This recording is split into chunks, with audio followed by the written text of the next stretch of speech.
Nature and animals. Nature involves living and non-living things.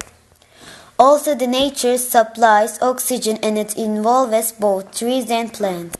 Animals are a major part of the nature. There are approximately 100 million types of animals. Unfortunately, some of the animals become extinct.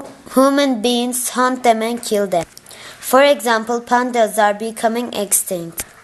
They become extinct because we humans destroy their natural habitats. The only living pandas now are less than 2,000.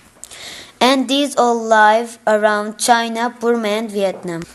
I wish all animals live happily without human beings' wild actions such as hunting, killing. Let's warn our friends who harm the animals. Thanks for watching.